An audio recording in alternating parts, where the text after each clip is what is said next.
Good morning, আশা করি তোমরা সবাই ভালো আছো। আমি দেখে নাও আজকে সকাল থেকে কি কাজ করছি। প্রথমে বিছানাটা গুছিয়ে নিলাম ভালো করে, দেখো। তারপর দেখতেই পাচ্ছ আমার বড়মশাই আজকে কাজেই যায়নি, বিছানাটা গুছানো হয়ে গিয়েছে। দেখে নাও তোমরা। আমার মেয়ে তো ঘুম থেকে উঠেই আমার কোলে উঠে গিয়েছে, দেখো। উঠেই ফ্লাইং কিস দিয়ে দিচ্ছে সবাইকে। ঘরে ঝাড়পাত দিয়ে দিলাম, আমার দেওরের ঘরে ঝাড়পাত দিয়ে দিলাম। এটা আমার দেওরের ঘর, ঘরটা মুছে নিলাম, আমাদের ঘরটা।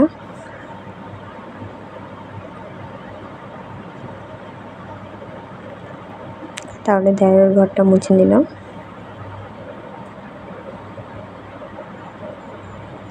মুছে নেওয়ার পর আমাদের বারান্দাটা মুছে নিলাম।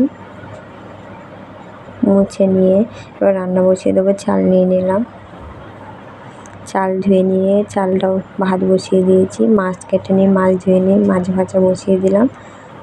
দেখে নাও মাছ ভাজা হয়ে গিয়েছে। এবার আলু পেঁয়াজ টমেটো সব কেটে নিয়েছি মাছের তরকারির জন্য। এবার কড়াই তেল দিয়ে তেল গরম হচ্ছে, গরম হয়ে গেলে রসুন দিয়ে দিয়েছি। রসুন দেওয়ার পর পেঁয়াজ দিয়ে দিয়েছি। পেঁয়াজ দিয়ে পেঁয়াজটা ভাজা ভাজা হয়ে গেলে টমেটো দিয়ে দেবো। টমেটোটা ভাজা ভাজা হয়ে গেলে আলুটা দিয়ে দেবো। আলু দিয়ে কাঁচা লঙ্কা আদা বাটা দিয়ে দেবো।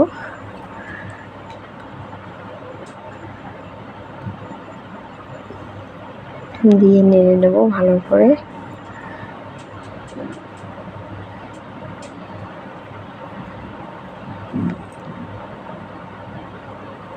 নুন দিয়ে দেবো।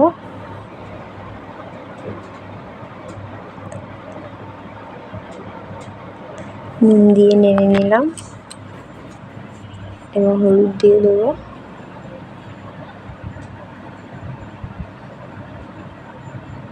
দিয়ে দিয়েছি, হলুদ দিয়ে নেড়ে নেবো। এবার লাল মরিচ দিয়ে দেবো।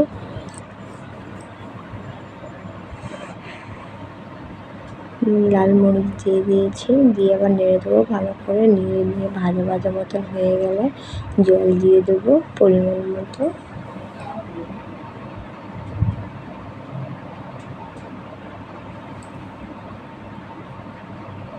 জল দেওয়া হয়ে গিয়েছে, এবার আমি ঢাকা দিয়ে দেবো। ঢাকা দিয়ে ভাতটা আমি ঢেকে দেবো। দেখো আমার ভাত হয়ে গিয়েছে, হয়ে গেলে ফ্যানটা ঝেড়ে নিলাম।